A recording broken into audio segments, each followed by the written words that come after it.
HIV किस करने से होता है या नहीं? अलग अलग किस्म की किस, जैसे कि ओपन माउथ किस, डीप किस, फ्रेंच किस, लिप किस। तो क्या इन किस्म के किस से एचआईवी और एड्स होने का कोई रिस्क होता है या नहीं? क्या कोई एचआईवी पॉजिटिव पर्सन को कोई इंसान किस कर सकता है या किस करना चाहिए या नहीं? और आखिर में हम देखेंगे कि सलाइवा के अंदर एचआईवी का वायरस होता है या नहीं, और यदि सलाइवा के अंदर एचआईवी का वायरस होता है तो क्या इस सलाइवा के वायरस से एचआईवी फैलने की कोई संभावना है या नहीं? तो आपको इस सवाल का जवाब एक रियल लाइफ कहानी से दूंगा। एक बार एक इंसान ने मेरे से ऑनलाइन कंसल्टेशन बुक किया। उस इंसान की प्राइवेसी और गोपनीयता को ध्यान में रखते हुए मैं उसका नाम आपको इस वीडियो में नहीं बता सकता। तो उसी एक इंसान के नाम से ही पूरी कहानी को हम सुनेंगे। तो उसी इंसान ने अपनी कहानी बताते हुए कहा कि वो पहली बार स्पा या मसाज पार्लर में गया था। वहां पर मसाज खत्म होने के बाद उसने उस लड़की के साथ अलग अलग किस्म की किस किया, और किस के अलावा उसने किसी भी किस्म का सेक्स नहीं किया था। जब वो घर पे आया तब उसको अचानक उसके मन के अंदर एक किस्म का डर पैदा हुआ। उसको ऐसा सवाल दिमाग में पैदा हुआ, क्या जो उसने किस किया था तो इस किस्म के किस से उसको एचआईवी होने का कोई संभावना था या नहीं? लेकिन एक प्राइवेट मसला होने के कारण वो इंसान किसकी मदद ले? ना तो किसी अपने फ्रेंड को पूछ पाया और ना तो इस मसले पर किसी अपने जो परिवार के सदस्य है उसको पूछ पाया। तो उसको और कोई रास्ता नहीं दिखता, और उसको प्राइवेसी और गोपनीयता को ध्यान में रखते हुए उसको आइडिया आया कि इसके बारे में इंटरनेट, यूट्यूब और गूगल पर देखा जाए। तो उसने शुरू किया इंटरनेट पर देखना। उसने कुछ गूगल पर कुछ आर्टिकल्स पढ़े और यूट्यूब पर कुछ वीडियोस देखे। तो उस वीडियो और आर्टिकल्स में उसने अलग अलग किस्म की चीजें, इंफॉर्मेशन देखा। कुछ वीडियोस बता रहे थे कि इस तरह से एचआईवी नहीं फैलता है, और कुछ वीडियोस ऐसे भी थे कि जिसमें उसको बताया गया था और उसने सुना कि एचआईवी पॉजिटिव लोगों को मुंह में काफी किस्म की बीमारी हमेशा रहती है, तो उसके कारण उसको खून भी निकलता हो सकता है, और उसके कारण बहुत ज्यादा संभावना है कि उसको एचआईवी ट्रांसमिट होने की। तब उसको समझ में नहीं आ रहा था कि इनमें से वो कौन से वीडियो पे भरोसा करे और किन वीडियो पर भरोसा नहीं करे। इनमें से क्या सच है और क्या झूठ है, किस तरह से तय किया जाए कि कौन सी इंफॉर्मेशन सही है। तो सबसे पहले मैं आपको ये बताना चाहूंगा कि जब भी आप अलग अलग किस्म की इंफॉर्मेशन इंटरनेट पर, गूगल पर और यूट्यूब पर देखते हैं, तो आपको किसके आधार पर कौन सी इंफॉर्मेशन भरोसा करना है वो सबसे पहले देखिए। यदि आप गूगल पर देख रहे हो तो हमेशा इस किस्म की वेबसाइट का पसंद करिए जो किसी एचआईवी स्पेशलिस्ट डिग्री धारक के, एचआईवी में स्पेशल डिग्री हो, वैसे कोई डॉक्टर की हो या कोई बड़ी संस्था की हो, जैसे कि भारत में नेशनल एड्स कंट्रोल ऑर्गेनाइजेशन नाको संस्था है, विश्व स्तर पर डब्ल्यूएचओ यानी कि वर्ल्ड हेल्थ ऑर्गेनाइजेशन है, या अमेरिका की centre for disease control CDC की वेबसाइट से। ऐसी ही प्रमाणित वेबसाइट्स के इंफॉर्मेशन के आधार पर हमने भी अब एक वेबसाइट लॉन्च किया है, तो आप वहां पर जाकर भी देख सकते हो। इसका लिंक आपको हम इस वीडियो की डिस्क्रिप्शन में देंगे, तो वहां से भी आप इस वेबसाइट पर जाकर देख सकते हो।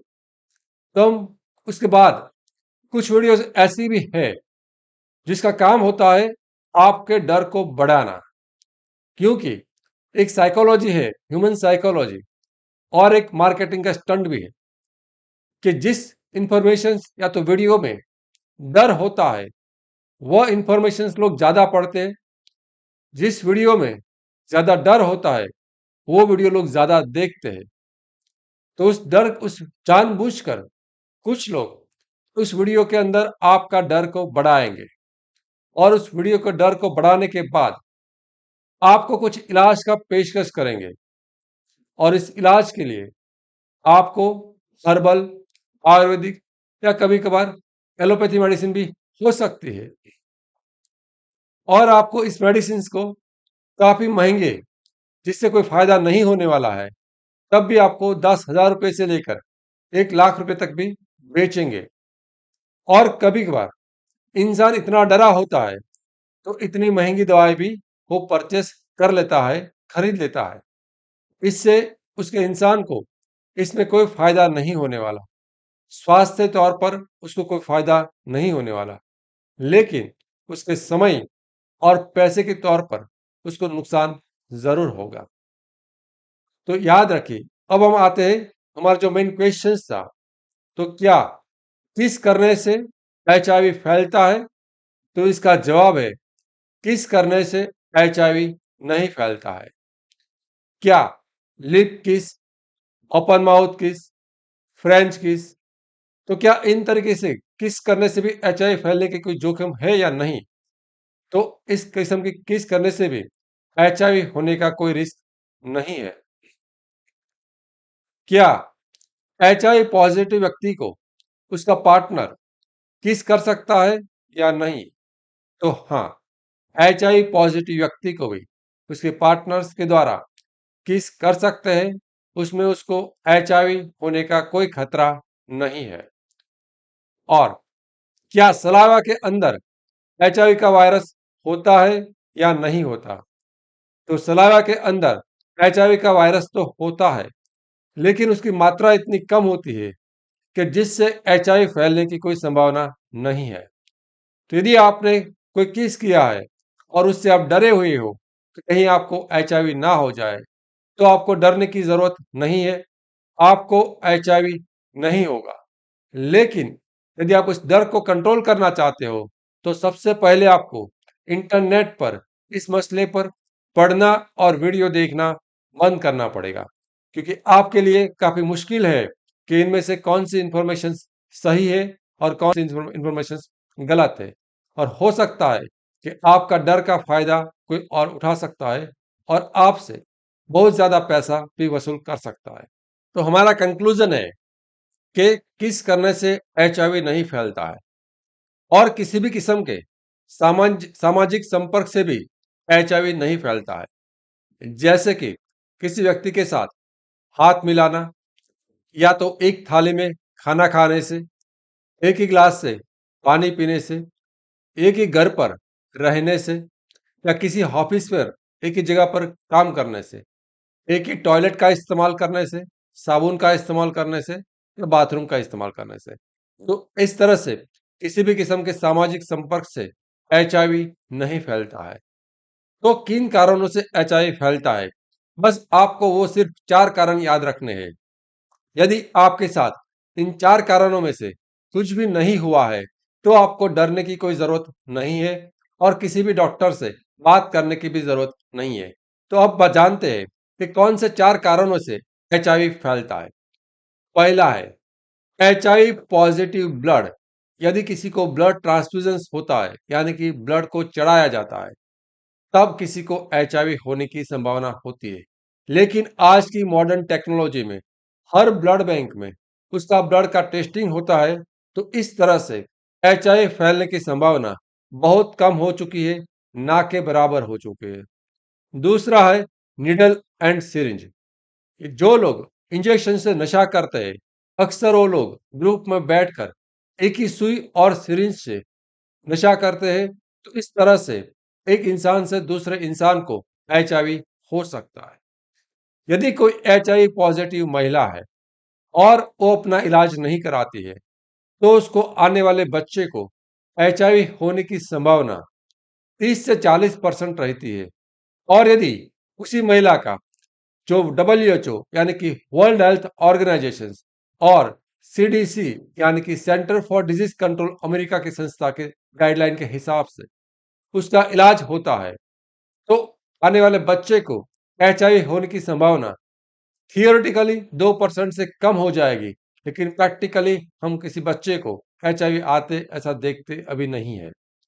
और चौथा और अंतिम कारण, किसी भी HIV पॉजिटिव व्यक्ति से बिना कॉन्डम सेक्स होता है, वह चाहे एनल सेक्स हो यानी कि गुदा मैथुन हो, या वजाइनल सेक्स हो यानी कि योनि मैथुन हो, और ओरल सेक्स हो यानी कि मुख मैथुन हो, तो HIV ट्रांसफर होने का या तो एक इंसान से दूसरे इंसान के अंदर HIV फैलने की संभावना है। तो यदि इन 4 कारण के अलावा किसी और कारण से आप डरे हुए हो, आपके मन में प्रश्न है कि इससे HIV फैलेगा कि नहीं फैलेगा, तो इसका जवाब है कि HIV नहीं फैलेगा। तो इसके लिए आपको डरने की कोई आवश्यकता नहीं है। आखिर में मेरा परिचय, मैं doctor Ketan Ranpariya, HIV AIDS specialist. 17 साल से भी ज्यादा वक्त हो चुका है क्लिनिकल प्रैक्टिस में, और अब तक 12,000 से भी ज्यादा लोगों का मैं कंसल्टेशन कर चुका हूं। यूट्यूब की सबसे विश्वसनीय HIV और एड्स चैनल्स पर मैं आपका स्वागत करता हूं। हमारा उद्देश्य है HIV एक्सपोजर से जुड़े आपका डर और दर्द को दूर करना, और हमारा दृष्टिकोण है कि HIV के बारे में आपको आसान भाषा में सही और सच्ची जानकारी देना। हाल ही में हमने एक वेबसाइट लॉन्च किया है। यह एक HIV स्पेशलिस्ट डॉक्टर्स के द्वारा बनाया गया है, जिस पर आपको सच्ची और विश्वसनीय इंफॉर्मेशन मिल सकती है HIV और एड्स के बारे में। तो इस वेबसाइट का लिंक इसी वीडियो के डिस्क्रिप्शन में है, आप उस वेबसाइट को विजिट कर सकते हो। और यदि आप HIV के सिम्टम्स के बारे में और कोई इंफॉर्मेशन जानना चाहते हो, तो पढ़ना चाहते हो, तो हमारे जो लेफ्ट साइड पर स्क्रीन पर दिखाए गए लेफ्ट साइड पर प्लेलिस्ट को क्लिक कर सकते हो। यदि आपका कोई एक्सपोजर हुआ है और उसके साथ में जुड़ी हुई टेस्टिंग के बारे में और निदान के बारे में आप जानना चाहते हो, तो स्क्रीन पर दिखाए गए राइट साइड पर प्लेलिस्ट को क्लिक कर सकते हो। हम किसी और वीडियो पर किसी और टॉपिक पर वापस मिलेंगे। Thank you.